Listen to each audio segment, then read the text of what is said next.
Hey, what's going on, everybody? Welcome back to the channel. Today I'm going to be talking to you about reviewing the movie Cuckoo.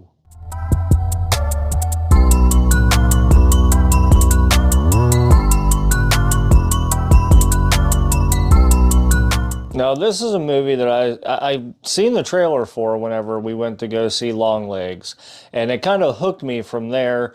But it is also one of those movies that you should probably avoid watching the trailer for, because in every way, shape, or form, every single decent part or jump scary part in this movie, you will see in the trailer, unfortunately. Now, with that being said, I don't think it necessarily ruins the movie in any way, shape, or form if you see the trailer like I did. I still had an okay time with this movie. I'm not saying that this movie is by any means like the best scary movie of this year, best horror film I've ever seen. It was kind of mid-tier for me, and I'll tell you why. Now let's jump into the main plot of Cuckoo. So Cuckoo is basically about a teenage girl that is forced to go live with her father and her stepmother and her stepdaughter. For one way, shape, or form, they are sent out to the German Alps and they are forced to live in this hotel area, of which she gets this job at a hotel from Dan Stevens' character. And right off rip, you can tell that this hotel that she's in and this area that she's in, it's not right in any way, shape, or form. There's something going on with this area, definitely something going on with Dan Stevens' character, and it just all in all takes a toll on you from the beginning of the movie till the end. The two stars of this movie, without a doubt for me, are Hunter Schafer and Dan Stevens' characters. Now, I knew Hunter Schafer from Euphoria because we watched Euphoria back whenever it had its first couple seasons, still waiting for season 3. And she's a very good actress. She did really well in Euphoria, and I was curious to see how she would make the jump into the horror community. I don't know anything else she's done outside of Euphoria, but she did really well in Euphoria, and I was curious to see what she was going to do in the horror community. And with that being said, I think she did a pretty good job as a final girl. There's moments of humor, there's moments of solidarity, there's moments of grief, and there's moments where she just plays this badass character that's just like this bitchy, hormonal teenager that got forced to do something that she didn't want to do. And with Dan Stevens' character, oh my goodness, this guy. Okay, so this is definitely his year. This is his year. So if you watched Kong vs. Godzilla this year, then you know that Dan Stevens was a standout character in that movie. For me, at least, he was. He played the veterinarian that worked on Kong's tooth. He also played an Abigail, who played like the main Synops villain in Abigail, and he did really incredible in that. And then in this movie, you can tell that he is right away, as soon as you see him come on camera, you can tell that like he's going to be a big portion of this movie and that he is going to be your main villain for this movie. They don't hide it. They don't sugarcoat it. Nothing. It's as soon as he comes on screen, you get this eerie, just ominous feeling that he's going to do something bad. And with his character, they also touch base on like a lot of detail that goes into what is happening behind the scenes because of Dan Stevens' character. And he works that really well. His accent is really good. His character is well developed. It's well written. And he just kills it from start to finish in this movie. With all that being said, like I said at the beginning of this video, I think that Cuckoo is very mid-tier movie. Even with the casting that they chose and the well-written story, I still feel like it lacks in certain aspects. There are certain times, like I said, if you've seen the trailer, then you've seen a lot of the plot points and a lot of the what would call scares of this movie. And a lot of people that I've seen online are saying these are the best scares you'll see this year, the best scares they've seen in a long time. And they are done okay. They aren't done to the point where I'm like, wow, that was incredible. But there was a time whenever we were watching it with our daughter, and we watched the trailer beforehand, and then like there's a certain chase scene that came on, and she was like, oh, this was in the trailer. And I was like, fuck you, marketing! All in all, but for a horror movie, you do still get those aspects of horror. So there are jump scares. There's this ominous and dreary feeling from the start of the movie till the end.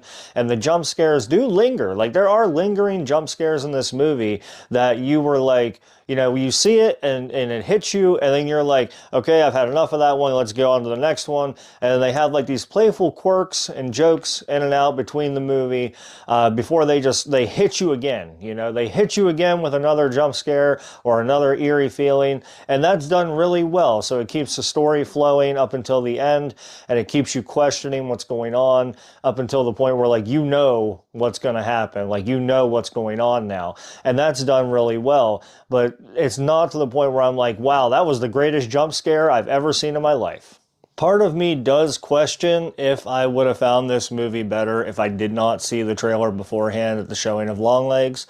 I think that if you go into this movie blind and you don't have any clue about who's in it or what's going to happen or any of the marketing jump scares that were put in the trailer, then you will genuinely enjoy this movie. It is well done. It is overall well done to the point where, like, I can say that I would probably watch it again and try and figure out what's going on with it for the stuff that I didn't understand.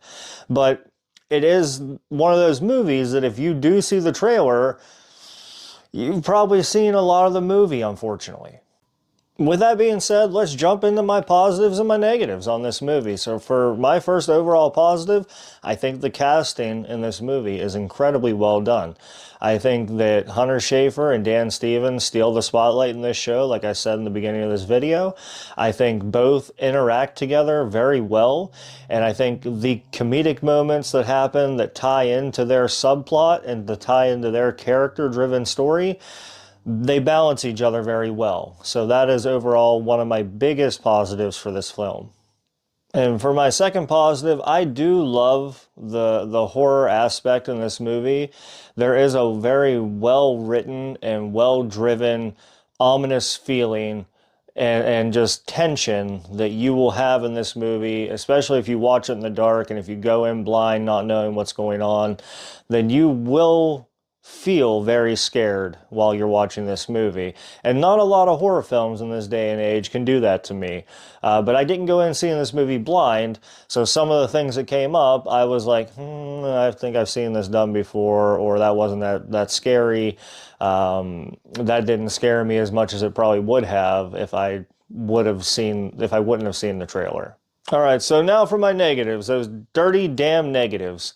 And of course, as I've said multiple times in this video, the marketing for this movie kind of ruined this one for me.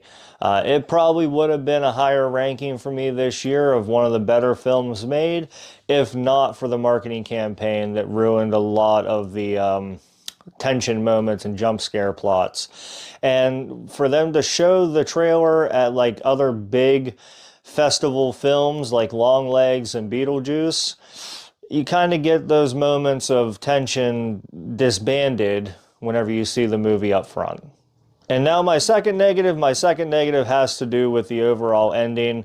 The third act is okay and is well acted, well scripted, but it does leave a lot of open-ended questions that will leave you not understanding probably on your first watch exactly what this film is about, why they are doing what they are doing, and why Dan Stevens' character was trying to corrupt this family whenever they got to this area. But overall, the third act, like I said, is well done. It's just not done well enough to the point where they answer all the questions that you might have. Overall, for me, I would say that Cuckoo is a solid movie. I would rate it at a 3.5 out of 5. And for me, I'm not saying that you shouldn't go see this movie. I think you should definitely go see this movie. I just believe that you should see this movie without seeing the trailer, without seeing anything involved with it online, any shorts about it, you know, any TikToks or anything like that. Don't let the internet ruin your chances with this movie. Don't let the trailer ruin this movie for you, because I believe that that's kind of what's hitting it for me. It would probably be ranked higher on my list this year if not for seeing the trailer because of the marketing campaign that caused a lot of this movie to be shown in their 2-minute trailer at other movies. And that'll do it for this one for me, folks. I appreciate everything that you guys do. Remember to like, share, and subscribe. And remember to check under your beds. Stay safe out there, y'all.